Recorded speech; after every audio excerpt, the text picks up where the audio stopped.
It was a very interesting wild week around the Cleveland Browns, understandably so.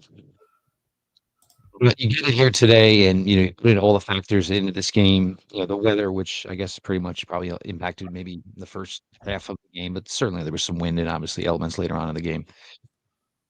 But you were looking for a crisp, clean team effort. I'm sure there's going to be many who are going to try to pontificate and slam things. The Browns needed a feel-good moment. That's what this team needed. Something to know that all the work and effort isn't going awry, so to speak. You get a defense that came out and played hard, put the offense in some advantageous situations, took advantage of it. And, you don't have to have every piece on your roster in place to still have some competitive fire and the overall ability to compete within this league. And that's what you saw from the Cleveland Browns today with a 31-6 victory over the Miami Dolphins. The OBR post-game show. Pete Smith, Jeff Lloyd, appreciate you all for being along for the ride. Pete, you heard it early, the first 3 and out, and you could see this building was ready to, get all cranky. But as everybody settled in, the Browns have some players. It's just a question of getting everything on the same page for them to be able to go out there and, look the part, so to speak. Well, I mean, the Browns were carried by rookies, which is If good you wanted to for come the future, but not exactly, see the school play. reliable or something you want to have to count on. Quinshon Judkins, obviously, Mason Graham, Carson Schwarzenegger, those guys played well. Dylan Gabriel was a doctor in many ways. He did no harm, but didn't really advance things all that much. I mean, this game came down to third down, red zone, and turnovers. The Browns obviously had a 4 turnover advantage. They were 2 of 3 of the red zone. Miami was 0 for 2, and the Browns were like 4 of 11 on third down. The Dolphins were like 1 of 13. None of this is a huge endorsement for what the Browns did offensively, but that's fine when you can snowball and take care of business.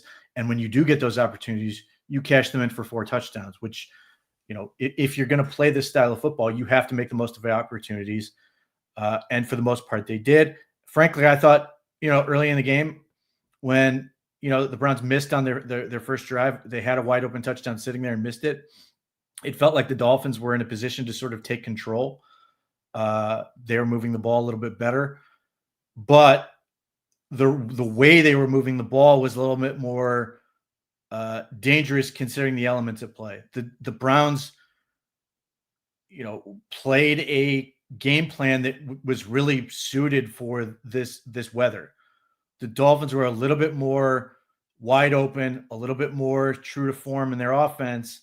And while that did have its share of big plays for them, it also put them at greater risk for some big problems. So, which bore out over the course of the game. So, my frustration coming into this game was the weather, because I didn't feel like I was going to learn a whole lot about this team other than, the Browns clearly are not fractured as a team. They clearly want to win. They clearly have every intent to win football games and everything that goes with that, which is important. But, the Dolphins were a team that showed signs of fracture before the season even started. Things got worse this past week with Tua's press conference. And this was a team ripe for the Browns to just smash. And the fact of the matter is, the Browns would have taken a win any way they could have gotten it. It could have been the biggest fluke ever, and they weren't going to give it back. But the fact of the matter is, this game was basically over like 2 minutes into the third quarter. And look, which is critical. They win going away. They win in convincing fashion. They give themselves some juice going forward. They needed, and while the offense didn't do a whole lot to move things forward, it didn't really hurt themselves either. And then the defense showed some stuff that we're going to have to sort of look into to see, if this is a sign of things to come. Was this weather related, matchup specific? Because they opened it up a little bit on that side of the ball.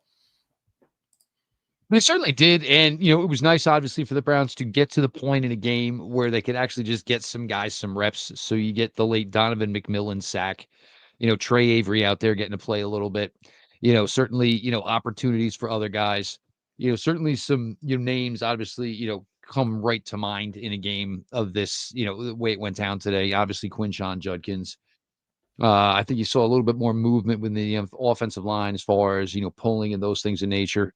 Um, Certainly a decent job by the coaching staff where you had Bloomgren and obviously Stefanski, and everybody sat down Thursday night saying, you know what, we're going to have to maybe put something into these playbooks, weather related just in case, hence obviously the Wildcat where that came from. Defensively, Grant Delpit is having, in my opinion, probably his best year as a Cleveland Brown to this point. I think Alex Wright, look, it's time for just, the price is only going up. So whether or not Alex Wright's camp is willing to do it, if I'm the Browns, I'm working diligently as to try to, certainly get Alex Wright extended the length.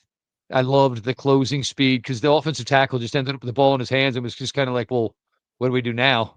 And Alex Wright just took like a 3-yard launch and just absolutely annihilated him.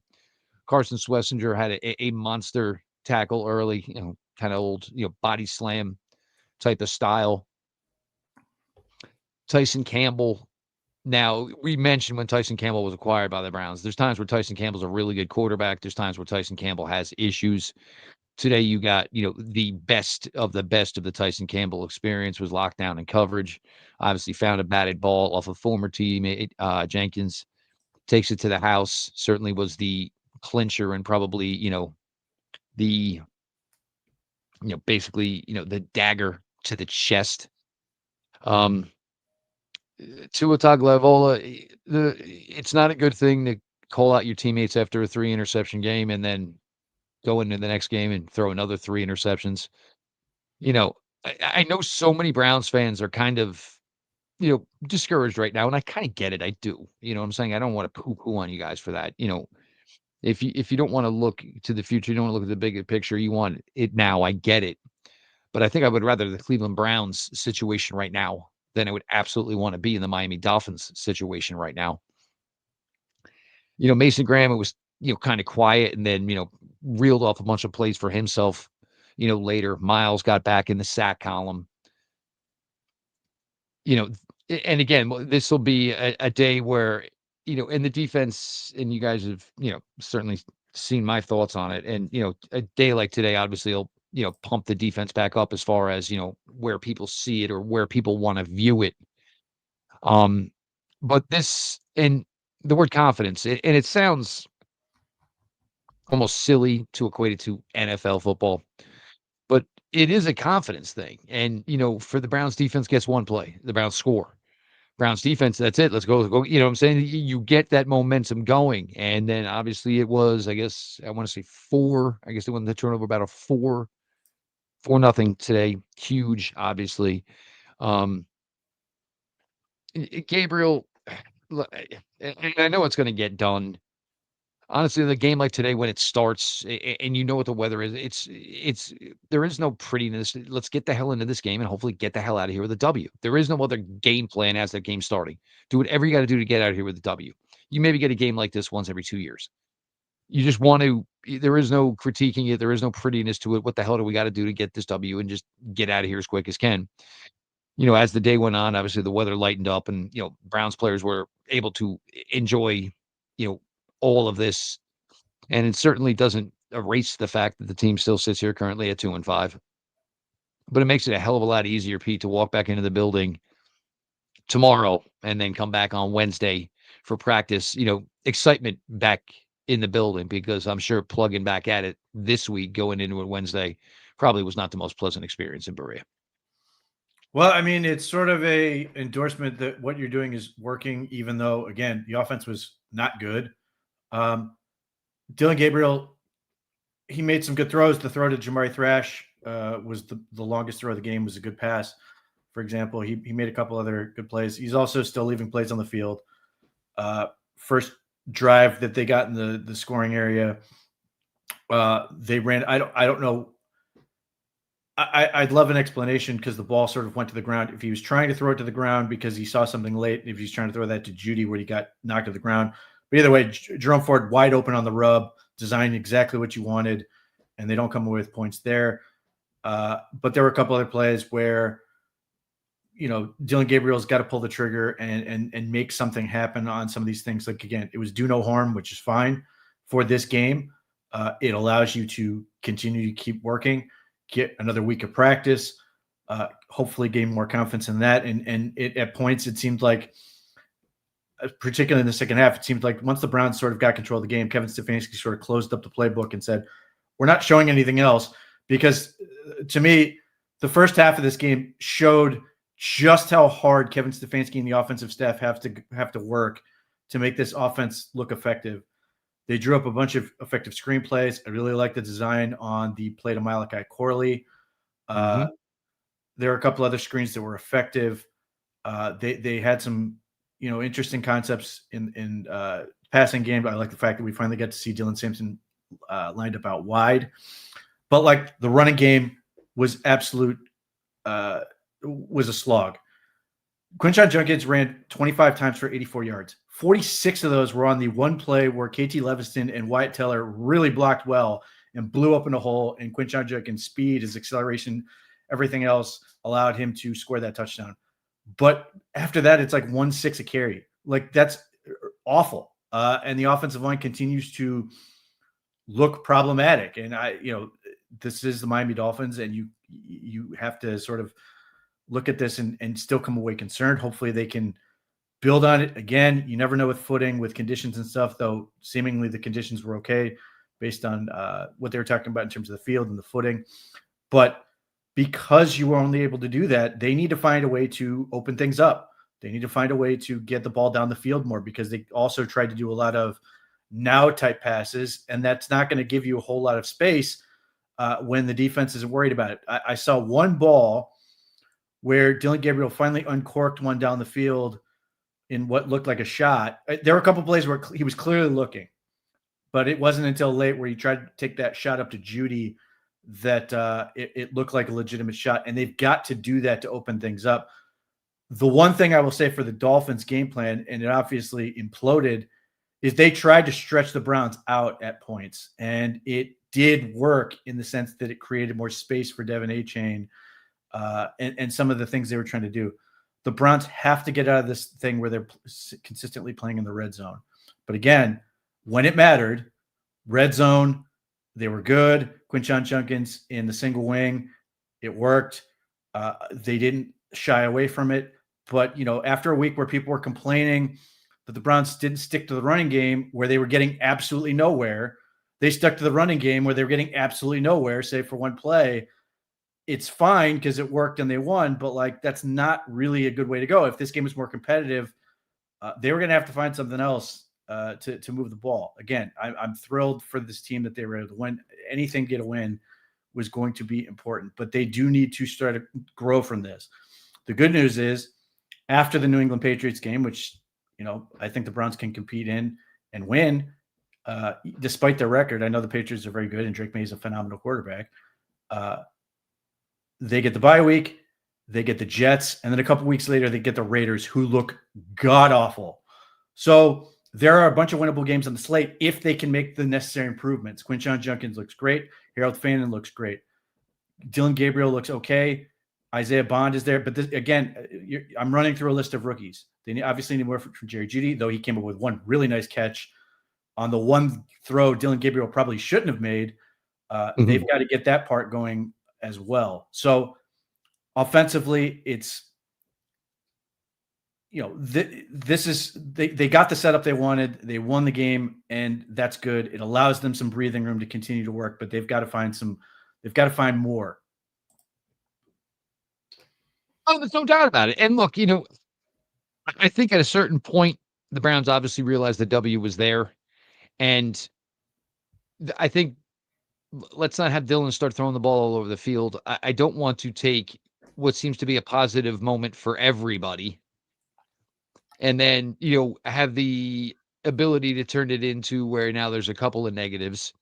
It is, to just say out loud that Quinshon Judkins had a 46-yard touchdown run, and then to know that he only had 38 yards for the rest of the day certainly is one that you would just sit there and kind of scratch your head about. Um, hit pay dirt 3 times, obviously huge. Insane, Yeah, insane stat that the last rookie to do that was Travis Prentice. That blows my mind. Cleveland Browns rookie. Yeah, Cleveland Browns rookie Travis Prentice, the former Miami Red Hawk in 2000. Chubb apparently never did it. Would have done it in the Oakland game. I get his first game ever had he carried the ball more than 3 times, I suspect. Also, if maybe you go back to that Tampa game that year where there was a certain fondness for doing QB sneaks with Baker Mayfield as opposed to the week that you made Nick Chubb starter and just Yeah. not giving him the balls. I remember that day, and I remember that day well.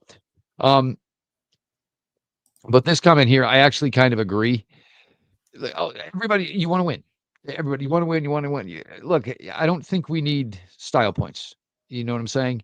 You needed to get everybody back into, the positive feeling that, the work is worth it. The work is leading to something. And certainly the offense is, got some work to do. There's no question about that. And, until you can probably, you know, develop some sort of, more consistency with Dylan Gabriel and the passing game, which everything has to work in unison, obviously, receivers. And of course, and maybe this is a game, honestly, this probably would have been probably a game where David Njoku could have had a pretty decent factor. Yep. So, not having David today certainly probably didn't help, but your good teams overcome injuries all the time. So, I mean, I hate the next man up, whatever, but I think you got to see maybe what the Browns think they might have in KT Levinson. And I think the Browns kind of, I'm certainly not thrilled with the penalties and and understandably so. But, the rotation at right tackle today, just trying to get to the point where, hey, are you even a candidate for 2026? And I definitely think they feel that KT Levinson certainly may be a candidate for 2026. Um, Luke Whippler, obviously, a lot of run early, I would say first half, and some in the second half as because that was the one thing that surprised me is with no elevations from the practice squad. So that was numerous weeks now where the Browns have gotten into a game with only 3 tackles. You only had 2 tight ends today. So obviously, some guys were going to have to chip in and do some of that work. And, Luke Whippler was kind of the guy there. But, Luke Whippler, along with KT Levinson, is, one of those guys trying to get himself on, the candidacy for 2026 Cleveland Browns offensive lineman. But yeah, the defense and, and they were in it to his head early. I mean, like the last interception, it wasn't the last one. Actually, the intercept, well, I mean, both of them were just absolutely egregious. I mean, Tua at that point was just throwing the ball, but Delpit in the end zone, just threw it. I mean, and you see the still frame on it. You're still trying to find what Dolphin he was actually throwing it to. The one that Hickman picked, Tua thought he looked him away, but I mean, Ronnie Hickman never took any steps other from basically straight back towards where the receiver was. Also want to Delpit had the monster hit to the lower back. I guess it was 4th and 7 or whatever. Most of the time any receiver is going to catch that and find a way just by, just just a fall. But Delpit hit him so freaking hard that the kid had no chance and no possibility. And, I think that's and look, I mean, certainly the defense has to do their job, and their job should not be directly contingent upon, the offense. You have to go out there at, each play, each drive and do what you got to do. It's certainly easier to do it and it's easier to ramp it up. You know what I'm saying? Where you think you're closing out a game as opposed to, my God, if we don't get a turnover here, inside the opponent's 20, we have no chance to maybe, make any headway in this game. And it just allows the defense to play a lot freer, and obviously a lot looser and just kind of go out there and play the game as it comes to them. And when this defense can do that, is when you get the absolute best version of it. Because I think once this defense starts to smell just a tad bit of blood in the water, that's it. The pass rush gets a little bit quicker. the coverage gets a little tighter. All of a sudden, the nose for the ball, shows up a little bit more. And, it was even, and I know they commented on it, but, as Jim Schwartz was kind of turning his head away from the field, walking away from it from the last time knowing his defense wasn't going back there. You got the little smirk and the smile from Jim Schwartz because, it takes a lot to go into this. But I mean, to be able to, call a defense for 60 minutes in the NFL and have that opposing offense not get a touchdown on you, it's not an easy thing to do in the NFL. And, a guy like Jim Schwartz obviously knows that all too well. But when you get a moment like that, you kind of get a little chuckle to yourself because a lot goes into it. And obviously the ultimate satisfaction for the veteran defense coordinator. I mean, the defense is designed to play with a lead. I mean, that's the goal, is to have this unit up by at least 2 scores at a given point. At that point, they can sort of let loose and do everything, which means gives them the freedom to take some chances.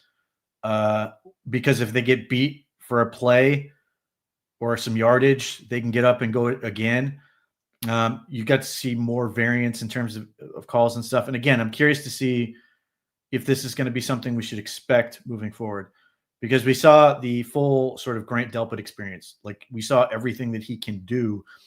I saw, every so often we get a game like this where you get to see everything that Grant Delpit did to be such a superstar in college, being able to blitz off the edge, and his timing on those blitzes was really good. Very Never saw either one coming. The hits in the middle of the field. I mean, he's been really good taking away tight ends all year and limiting their impact, and he's been playing at a high level. But this sort of really showcased just how impactful he can be. But it goes beyond him. Obviously, the Donovan McMillan sack was nice, but like, Carson Schwarzenegger has a free sack. Obviously, the false start penalty erased it. But again, this is just creating free, easy plays with scheme is something that you need to be able to do. Denzel Ward took a horrific. It would have been a nice blitz if he didn't take a horrific angle and didn't go for the upfield shoulder. But it was an interesting idea to do that, to go with the cowboy blitz there. I'm hoping that that's not just this game. I'm hoping we see some more of that. Now they have to pay it off on the back end. This game they did it. They picked off. They make the plays that they had to make. They largely, obviously, they kept them off the board in terms of touchdowns, and they would have had them with only 3 points if not for a miscue on block field goal type situation where they gave them another set of downs, still held them out of the end zone, but gave up the finally that field goal. We'll see if we can keep this thing going. Alex Wright, Isaiah McGuire, Mason Graham played well. Those guys playing well is good. You got sort of a quiet day from Malik Collins, and you got a whole bunch of big plays from other guys, which is good, even though it doesn't always have to come in the form of sacks. But Mason Graham was consistently disruptive, and Miami has one of the worst sets of guards in the league. So I kind of expected that to be sort of something that would eventually work in the Browns' favor. Thankfully, it did. To create some problems in the backfield. They took away a lot of those quick screens that they tried to do. They gave Jerome Baker a sack on the ball that was caught by the lineman who got blasted by Alex Wright. So all of these things work in their favor. Carson Schwarzenegger was all over the field. This, after 2 games where he wasn't great, I think he had two of his worst games of the season. He had a really strong performance in this one. He was all over, seemingly in every tackle. The Tyson Campbell interception was a gift. I'm not giving it back. I don't think he is either. But I will say this: he was phenomenal in coverage, like just in every other aspect. Like, they tried to take the one deep shot to Jalen Waddle over him, and right in phase, perfect position, no chance. And Waddle finishes the day with 15 yards receiving. Again, weather probably helps you in that scenario, but nevertheless, Tyson Campbell, step for step in the right places. You're seeing the immediate dividends of that trade. You see why the Browns like that fit. Does that factor into why perhaps they feel more comfortable in making some of these calls because he's been a good tackler? Unclear. But overall, like you got a whole bunch of contributions from guys that we haven't seen a whole lot out of. Don McMillan at the end of the game, Trey Avery, who's been a really nice sort of activation guy on special Gunner. teams, Yep. but he got way more run as corner. Miles Harden had played Quinn Ewers' first ever NFL pass, or maybe, I don't know if it's his first ever, but his first pass of this game beautifully. Could have intercepted it. Would have been great for him. Unfortunately, couldn't haul it in. Ronnie Hickman has been up and down this season. I think he played really well for the most part in this game, which is certainly a positive for him. Again,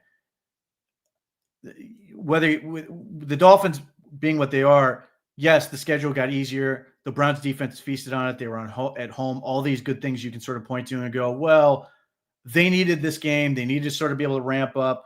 They needed that success to build on, because if they can get some momentum going and feel good heading into this thing, they're not worrying if they can do some of these things.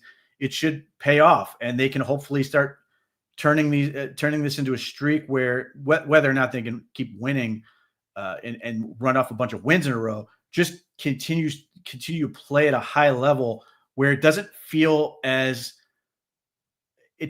they're going to break something if they make a mistake. And that, unfortunately, with the way the offense is played this year, has too often been the case, where we look at last week's game, for example, and they gave up 23 points. There are undoubtedly things you could point to and go, they weren't very good at this, this, and this. But at the end of the day, like, it's 23 points. Like, this is not some huge output of points that the opponent's getting, but it feels like an enormous amount of points because the offense is so bad. I'm hoping that they can sort of break through in this sense that it allows them to feel more empowered to be aggressive, because it doesn't feel like if they make a mistake, it's the end of the world. And that has way too often been the case for basically the last year and a half. And it's a tension thing, and it's a tense thing, and, you know, one of the most important things you're taught as an athlete playing sports, even at the youngest of age, is to just kind of just go out there and play within the game. As the pressure mounts, obviously it gets, more difficult, and certainly when you get on the grander stage, it gets even more difficult. But, play loose, play relaxed, and play to, have fun, enjoy it. But, the pressure certainly at times, and, you get so many times where it doesn't matter what the sport is, where somebody tries to make 3 plays in once, which, you just physically can't do, and then that usually leads to not making any play whatsoever. Um, Shane was gonna be interesting in this one because of obviously the long run ability, and certainly, did sneak off for 1.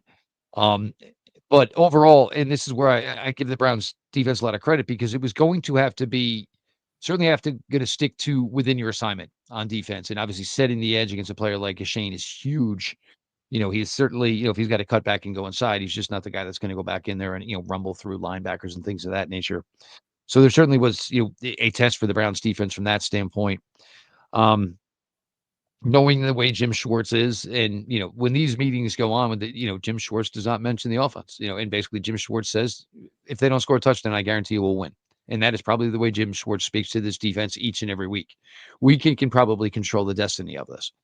And, again, the confidence, and, as you said, to your point of, this is a defense that is built to play with the lead. And Miles basically told us so, a week ago, that, this is the situation, that they think they should be in. This is a situation ideally they want to be in. Um, can we petition the league to wear the all brown for the rest of the season? Maybe there is some luck to that, as, they're sitting there 2-0 with those on. Patriots next week, 5-2 Patriot team, with a team like New England, the first thing you think of, but well, that's obviously a nice start, but, is it too soon? Are they that legit? But, there's a lot of difference right now in the AFC overall this year, as far as, teams near the top, and certainly, the Buffaloes of the world, the Kansas Cities are there as well. But, definitely some new teams kind of trying to punch their ticket to the, January AFC playoff dance.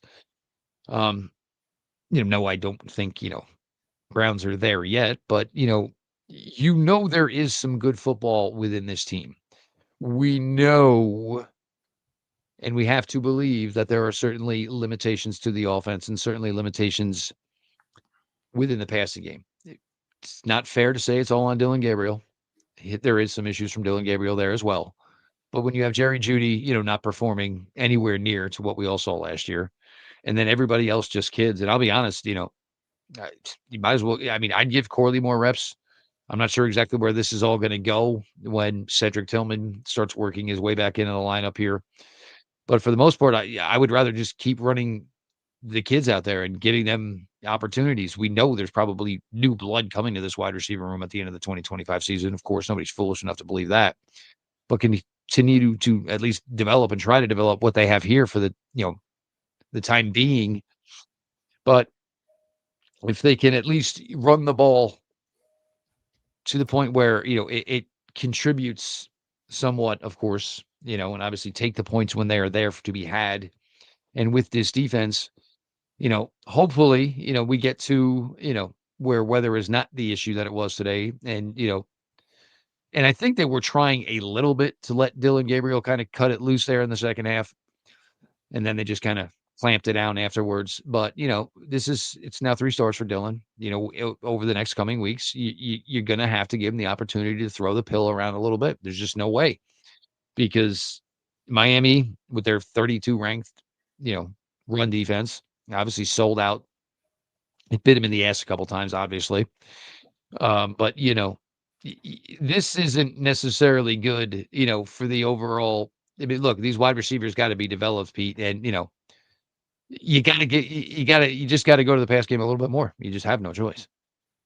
Again, weather dictates what you can do. You have to play with the situation. But yeah, they got to get better. They got to be able to widen things out. If for no other reason, create more space for Quinshon Judkins to be more effective. If they can open it up and force the defense to cover more ground, it's only going to make it easier for Judkins to sort of drive this offense. So look, the challenge for the Browns every week is to get a little bit better. They're protecting the ball right now in terms of not giving the ball away, despite Blake Whitehart's effort by forcing a fumble on himself. So literally with his left hand, he actually literally with his left hand stripped himself. Yes. But the fact of the matter is they've got, beating the Dolphins is important. It's a stepping stone for them, hopefully. But if they're going to beat a team like the Patriots, it's going to involve not only doing the well now, playing good defense, hopefully running the ball more consistently, but they've got to create some explosives there in the passing game. They only had one today. Again, some of that is weather, but they've got to find more explosive plays, force the opponent to cover more ground, and find a way to generate more points. I'm glad we don't have to keep talking about, well, the Browns haven't scored X amount of points in so long anymore. That's fantastic. But they do need to continue to grow this thing if they're going to get better in a meaningful capacity. Again, the schedule sort of sets up well for them to make some improvements. You get the Patriots on the road, which will not be easy, but is a winnable game. Then you get the bye week. Hopefully that's another opportunity to continue, not only get healthier, but just continue to get better. You've got so many young players on this team. At some point, some of these guys are going to make a jump. It's just a question of when that's going to happen. And then you get the Jets, you get the Ravens. God only knows what they're going to be at that point. Presumably Lamar Jackson will be back, so that could change the whole thing. But they're not very good right now. And then the Raiders, which maybe things will get better for them, but they look absolutely awful right now. So you've got a lot of winnable football games if you make the necessary improvements on that side of the ball, which is a good place to be. You want to be in a place where you're winning and can get better. This game was the Browns controlled this game. They won this game. But the good news is the Browns won this game without having to be perfect, because they were by no means perfect in any sense of the word.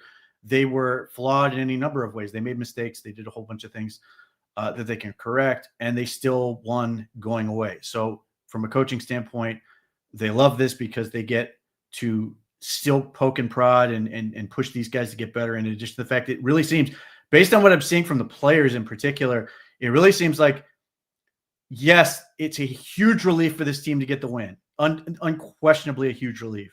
But whether it's Myles Garrett in his press conference or Dylan Gabriel in his press conference, and I expect this to be running throughout this locker room, is yes, winning is good. Winning is important. We want to win, but we don't want to just win every fifth game and it'd be like they want to make this into a habit. They want to find a pattern to keep winning. So on some level, you have to be sort of happy for the fact that they are not treating this like they won the Super Bowl. They treated this like a game they should win, and now it's time to get better. Now, you mentioned the Raiders, and just real quick, obviously, RIP to former Buccaneers running back in Las Vegas. Well, I guess it was probably still Oakland then. Oakland Raiders running back Doug Martin, affectionately known as the Muscle Hamster, is gone at 36 years old. Don't know much more about it, but obviously, sad news from that standpoint. But Pete, but that's also the thing when you say the poking and the prodding.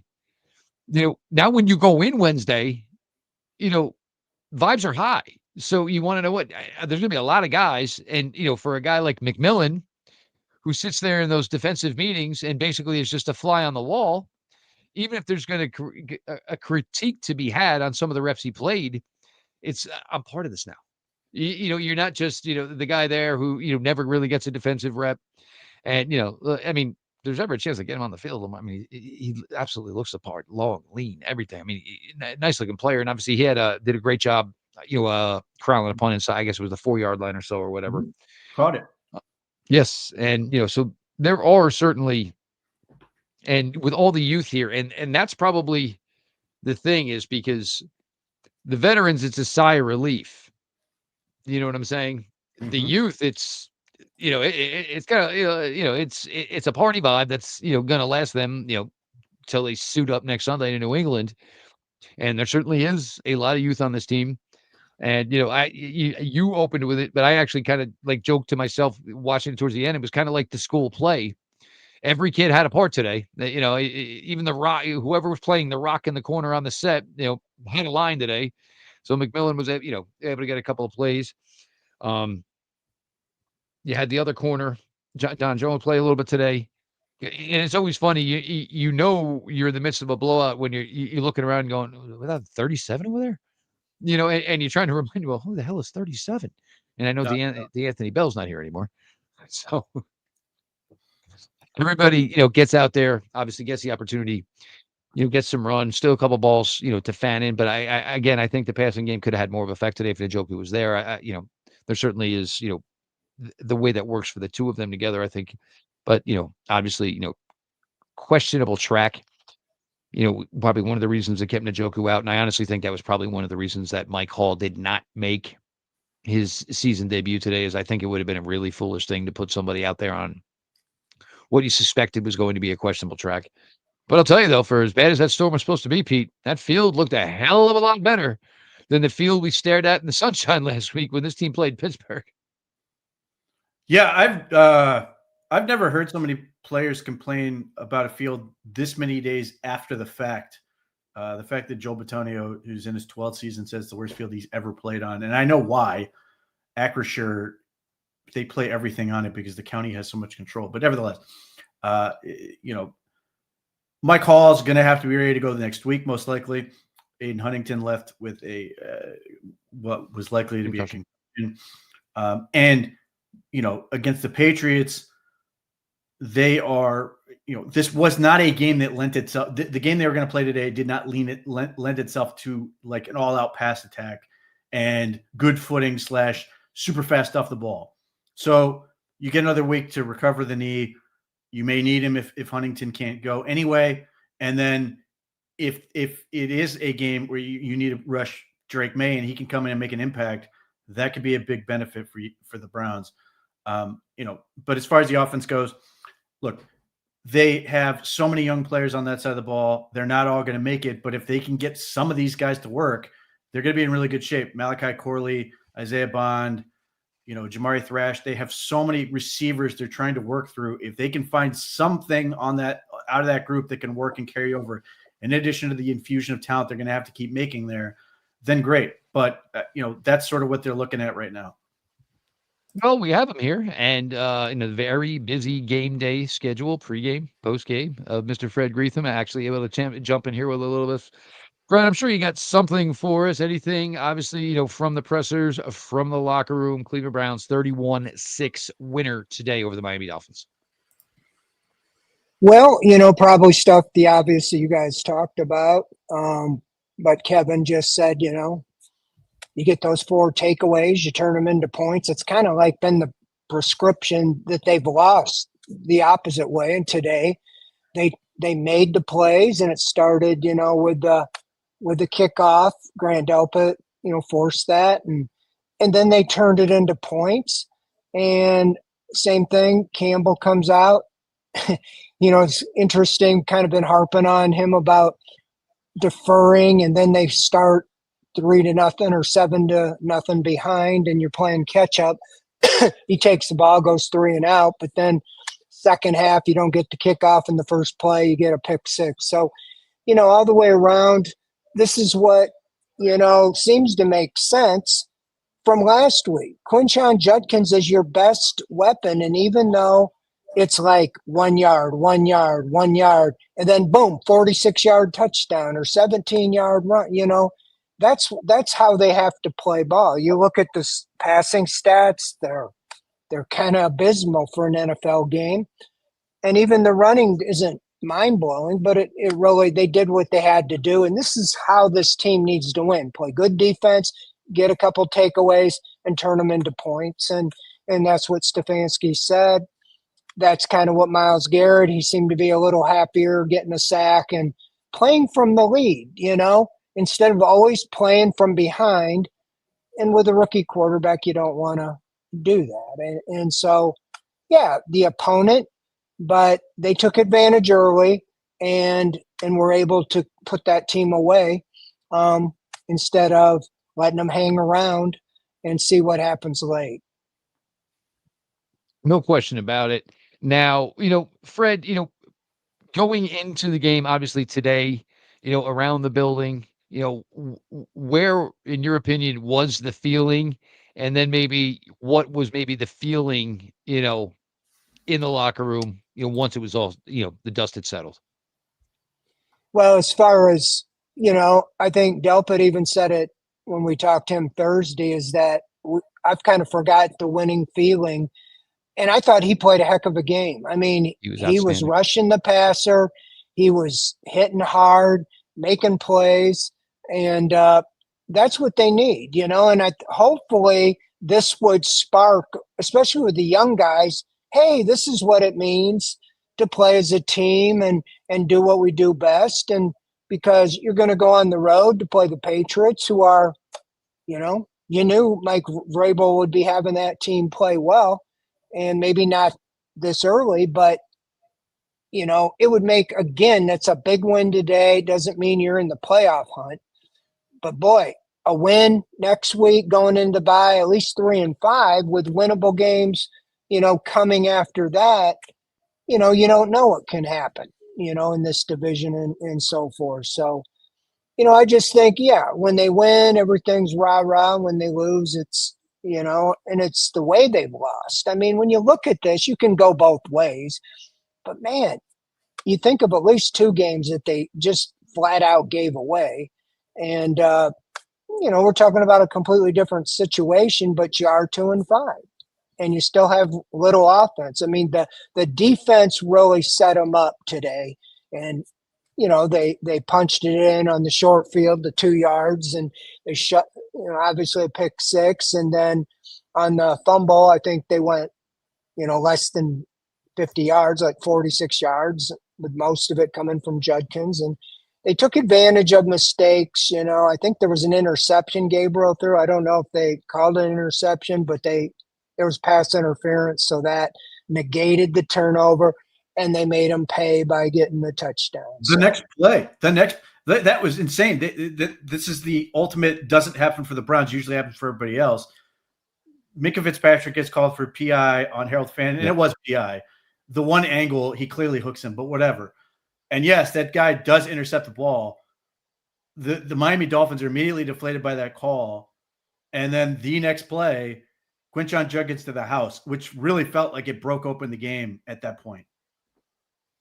Yeah, I agree. I mean, it was like that, and then to come right out and get a pick six to open the second half, just really, really something we haven't seen here. Like put the game away, and they did. No, no, not a question, obviously. And actually, Fred, you're around the building, pretty much daily. What were the initial vibes? Because I mean, the news, I mean, it obviously came, right after the Flacco deal, and that people can analyze and talk about that deal all they want. I mean, we know Joe, was not going to be here in 2026. But, the Newsome out, Tyson Campbell in, now we've gotten to see him 2 games. Obviously, this one's certainly much better. Although I don't think his debut overall was that poor last week in Pittsburgh, given the circumstances about how much time he actually had to get ready. But you see Campbell out there and, what was just kind of like, basically the vibe around it, the whole thing, and when the move was initially made, because, Greg had been here a long time, played a lot of ball for this team.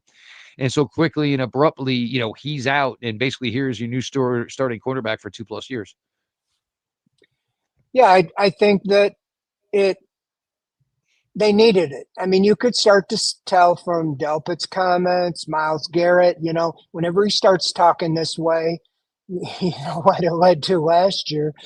And they needed a win, and especially with the Flacco in the rear view mirror. If he goes on and keeps the Bengals relevant, I don't think they're too concerned about that. It's just, if it's what's cost them the season. But I think they look at it, this is more, going ahead. They made the decision, so they're not looking back. But for the defense needed to see the offense take advantage of their good play. I mean, it's going into this game, they were dead last in the NFL in red zone defense, and they did not allow a touchdown. I don't really count 2 field goals, when they're inside the 20. I don't know if that's a red zone conversion or what, but I thought that was strong to keep the Dolphins, even without Tyreek Hill. They got a Shane and Waddle, and and Darren Waller. He got hurt, but they got some playmakers, and you kept them out of the end zone. I mean, and I wasn't on the field. I went down the field and did a post-game interview, but it wasn't raining when I was on the field at the end. I know throughout the game, but I didn't see the wind and all that being like you were expecting hurricane conditions. So yeah, I thought the Browns defense again led the way in the offense. Thank goodness Kevin Stefanski went back to the run. I mean, he had more touches in the first half than he did in that entire game with the Steelers. And that's the one thing, I think they know that, but it's easy to go away from the run when you see 1, 0, 1, 2. But that guy breaks tackles, and all it takes is one. He doesn't give up, and he breaks that long run, and that breaks the will of a defense. And I just think especially with your quarterback situation, you just have to play that way. You certainly, no question about it. And that's the thing with this team, and with playing well brings the confidence, and obviously the confidence just brings better all over play. And, I couldn't agree more with you about Quinshon Judkins. And there was always, these conversations, I would say, about Nick Chubb, and, maybe the Browns had a sweet spot about, a number that they'd like to him to get carry wise. But Judkins, it kind of does feel almost like Novocaine, like, here it is, here it is. And eventually, all of a sudden, it's going to hit. And, we've seen that, pretty much in every game, obviously, other than the Pittsburgh Steeler game, where that stat line looks so distorted. And then all of a sudden, there's the one where he breaks through, finds his daylight. And, certainly has, the speed, and, we saw there was another one obviously in London, Minnesota, that was taken away. He's got the speed. And he's got the wiggle. He's got the speed and the wiggle to take it to the distance. Well, and the only thing that I think they need to take the next level is get him the ball with an extended handoff with a little swing pass, or, I know that they tried Sampson a little today, but he only had one. I mean, the last 2 weeks, Judkins had one catch. I think last week against the Steelers, and this week none. So why not get him some extended in the passing games when he's out there? Carried 25 times, but I like to see 4 or 5 quick passes to him. I think he can go the distance anytime he touches the ball. And I know they're trying to get them other guys, but it's your best weapon all the way around. I mean, he's consistently moves the ball and makes plays. And until somebody else does, wear him out. Absolutely. Absolutely. Pete, you got anything for Fred? No, I agree with him about trying to get Quinshon Judkins the ball as a pass catcher. I think that's the next step for where this thing needs to go in terms of there are just times where there are so many guys in the box. Quinshon Judkins has got nowhere to go. Help him out. The other thing along with that drives me a little bit nuts is the amount of empty they're putting Dillon Gabriel in. But if you're going to do that, put Judkins in a spot where you can throw him the ball outside, have less guys in his way, and see if he can create from that standpoint. I like the fact that they did it with Dylan Sampson, but you can mix up your lineups and stuff and use shifts and all that to sort of try to create a favorable situation. Again, it seemed like once the Browns got real control of the game, they sort of pulled back. They probably had more to sort of throw at the Dolphins defense and just sort of said, we're good and we're going to save some of this. But yeah, I absolutely agree with you. They need to get going. And it felt like, the last quarter and a half, it felt like when the Browns had the ball on offense, it was essentially scrimmage for them, just getting work and trying to work on some stuff without trying to give too much away. That's valuable, but yes, they need to find more ways to get the ball in the hands of their playmakers, make it easy for them. Don't make Judkins beat 11 guys, make him beat 7, make him beat 5. And you can open things up that way. Well, even still, though, if you remember, though, in the spring and then, before training camp happened, and obviously Quinshon Judkins wasn't there, we were seeing sets where the two of them were on the field. I think the problem is it seems, and this is probably why Jerome Ford is so entrenched in that third down back role, is probably, what they feel about anybody other than Jerome Ford as far within pass protection, which is, with a rookie quarterback, I think the last thing you'd want is a rookie running back there who maybe you have a question or two about their pass blocking. The last thing you want to do is have Dillon Gabriel worried about whether or not the guy directly in front of him is going to make sure he's okay. It's just going to compound some of the stuff that Dillon Gabriel has to go through while he's trying to work his way through his progressions. I mean, all the way around. I mean, as far as you saw a little sample size, Sampson's not ready for pass blocking. You see guys just run by him, and they don't want him out there knowing that he's going to get a pass every time if he can't block. True. And so, yeah, I think that's that could be two of your better playmakers, but the wide receivers are what they are. I mean, you saw Corley get a little action today. Might want to see a little more from him, but I'm not seeing anything out of Isaiah Bond. I don't even see, he didn't even have a target. And Larver Dane had one. Thrash had a couple, but Jerry Jeudy, your big receiver, had 2 catches for 17 yards. I mean, I know they weren't trying to extend the field, but I'm telling you, they're gonna load up all 11 to stop Judkins, as far as if you can't have any semblance. I like they opened the game with a little rollout and Gabriel, picked up 5 or 6 yards. It seemed like you could do more of that. It's run pass, even have the tight end drag with them and either run it or dump it for a few yards. So I don't know. It was obviously limited because they were, Stefanski did say they expected really bad weather, and so they were trying to, do that. But I think with the circumstances, you might have been able to do a little bit more, even shorter, more conservative passes. I mean, of course, Blake Whiteheart drops the ball as he's running for a first down. I was like, what's that all about? But all in all, you can't complain. 31-6. I mean, I think the defense did everything you'd ask. You just got to weigh it with a team like the Dolphins that if they given up, if they quit. I think they came out at the beginning, seemed like they were ready to go, but I think some of them calls and some of the turnovers took them out, and the Browns, to their credit, took advantage of it. I get the sense that the Browns thought the weather was going to get worse, not better, because I think the Browns took the ball the first half thinking the second half was going to be worse weather, so we want it now to kick it to the Dolphins when it was going to be uglier. I think it caught the Browns by surprise that it actually got clearer over the course of the game. Now, it didn't end up mattering. They had total control, and it actually sort of worked out because their defense was able to make more plays because they had better footing. But it really, like, the Browns always, like, there's so much benefit to deferring. There's always such a benefit to defer because you do get the opportunity to do what the Dolphins had an opportunity to do, and it looked like they might, given the fact they got the ball, right at the end of the first half, basically the Browns 40, and the Browns are up 17-3 at that point. And you're sitting there going, well, if they can score a touchdown here and open up the second half, we're already tied up. That didn't happen. Obviously, the Browns held them to a field goal, go 17-6, and then they score right out of the half. But that surprised me. My immediate reaction, and maybe there was some other reason. Maybe the Browns just wanted to change it up.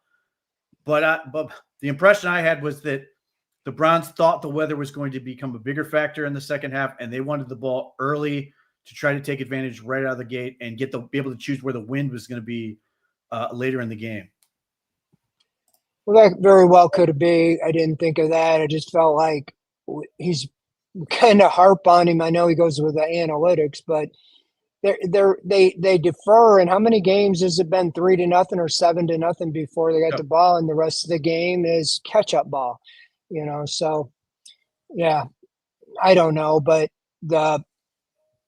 when you looked at that, it did seem like it was what happened so much. You think about, what might be instead of what actually. You got to be prepared, but it wasn't that bad out there, and the field was in great condition. So, yeah, they're able to win and stay relevant a little bit. You could see in the post game, Stefanski had a little smile when asked about how much pressure. He was under pressure, even whether he says his line about, I don't pay attention. You would have lost today ugly or anyway, it would just continue been ramping up. And, so I think that took a big blow. But, you go back and lay an egg next week, and you sit at the bye at 2-6, doesn't look much better. It's a fairly good point. And Pete, maybe to your point, because maybe he did adjust his thought process, or just did it for the sake of doing it. But it's also been a couple of weeks now where we get this, if the Browns can get 2 for 1, and like you hear from the guys doing the game, and you're like, bro, we're just trying to get 1, man. Stuck together 2 straight drives would be fantastic, but I'd like to see at least 1 drive. So maybe also just that, and just hey, you know what? I always do it this way. We've always been doing it this way. Let me just try to show a little, confidence maybe in the offense. Certainly, it didn't necessarily work out as planned, of course. But I had one thing I wanted to say when you brought up before the half. That was a big point to Pete.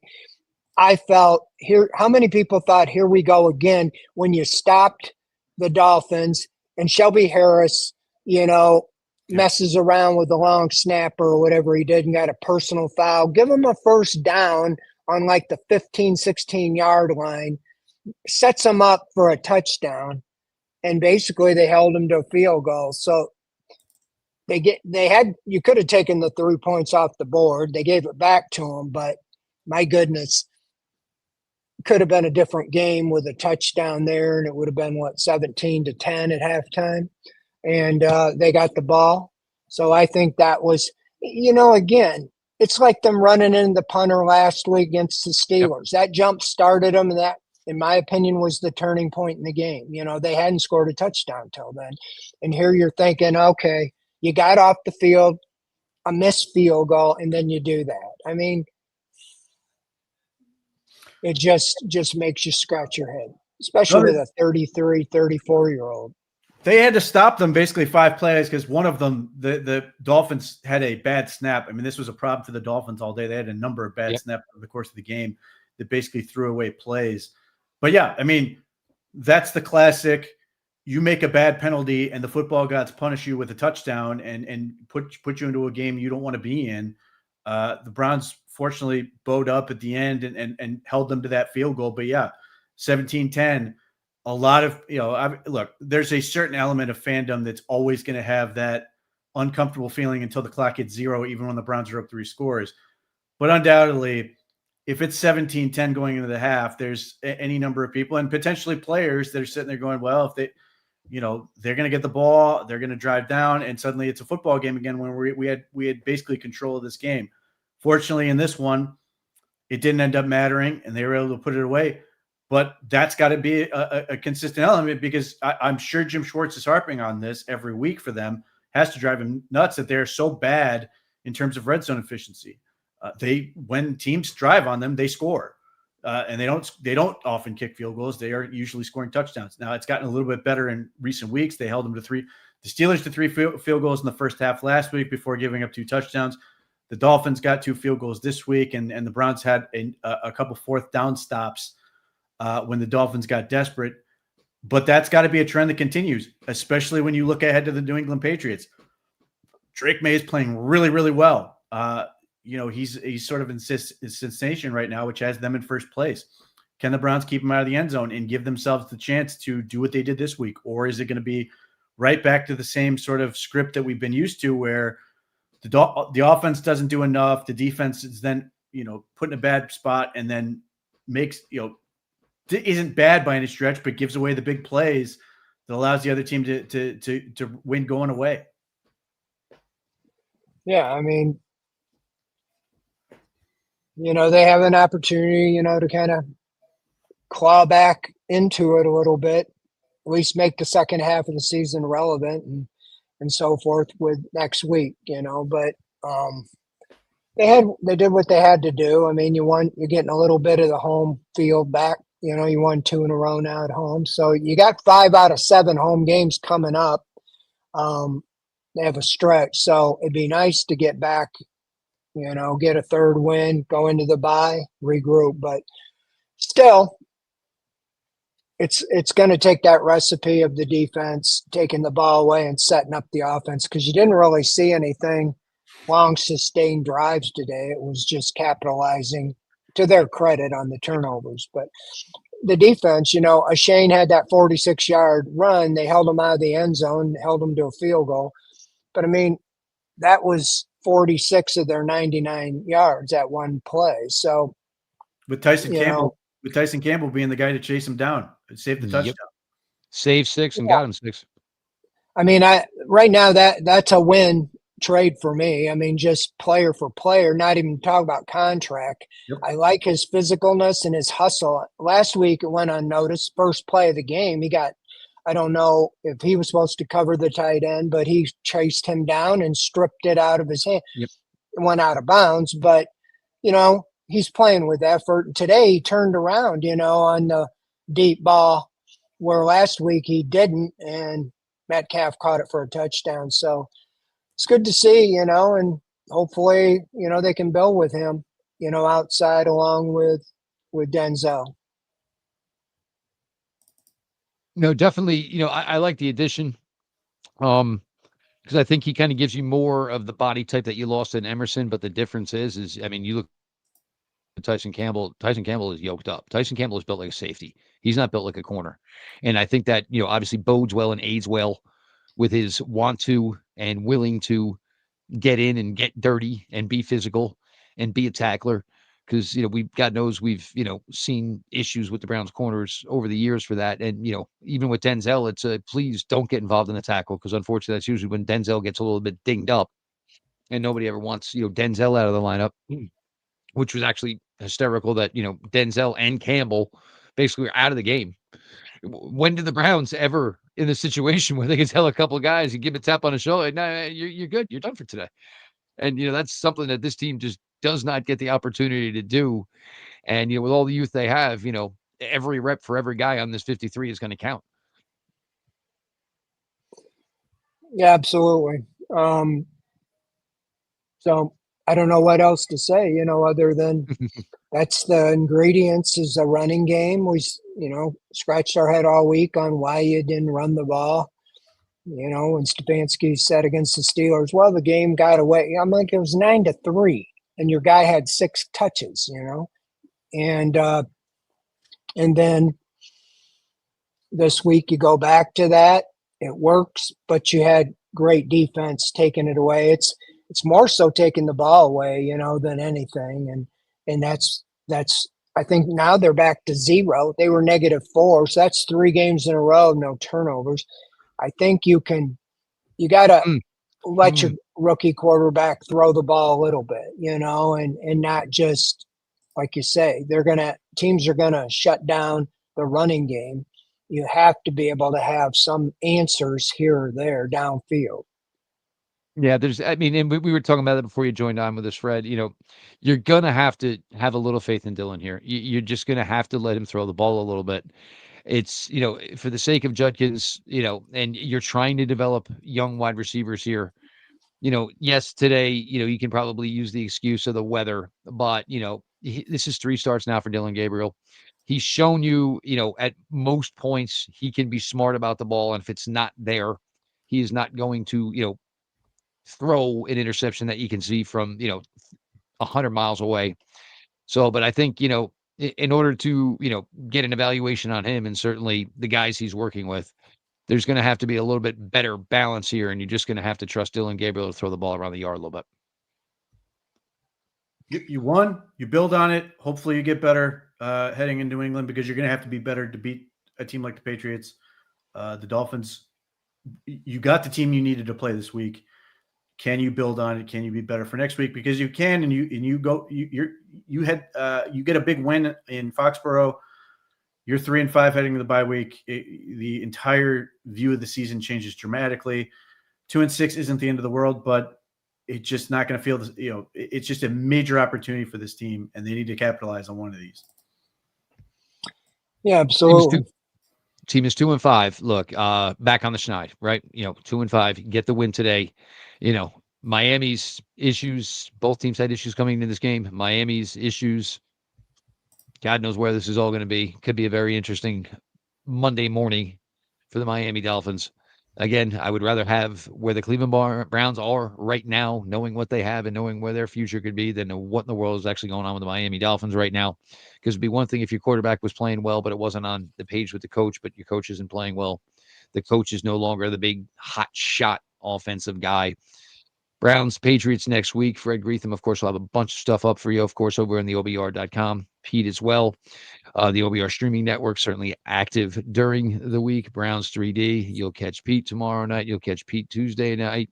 You'll catch Fred on Wednesday as well.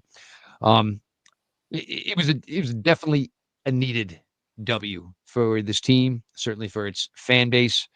But as you heard from some of the guys talk about, and Pete mentioned, I want this to be a once a month thing. You know what I'm saying? I don't want, okay, well, we got our October win now. No, a little more consistency. And, that's the only thing that's going to believe and make people believe that this product is maybe trending towards a more consistent product, is obviously just putting together W's. So for behalf of Fred Greetham, Pete Smith, myself, Jeff Lloyd, hope you all obviously, got your Sunday back today, enjoyed it the way you wanted to. And Victory Monday, everybody, coffee will taste a little bit better tomorrow as you're firing up the car to go take that commute in. And we'll start flipping the script and, Browns, Patriots next Sunday up in Foxborough. So for all of us here at the OBR, as always, we appreciate you all. Make sure you head on over to the site, VIP membership, of course, insider forums, of course, Ask the Insiders, get it bundled with Paramount Plus. And for all the support, as always, we thank you for the OBR streaming network. Make sure you subscribe to YouTube. Over at Twitch, Browns 31-6 winners over the Miami Dolphins. Quinshon Judkins, 3 touchdowns on the ground. Browns defense, 4 turnovers, 4 sacks. May have been a rough week, but certainly capped off with a fun Sunday as the Cleveland Browns find a way to let everybody know that they are a little bit better than the butt of all your jokes. We'll see you soon.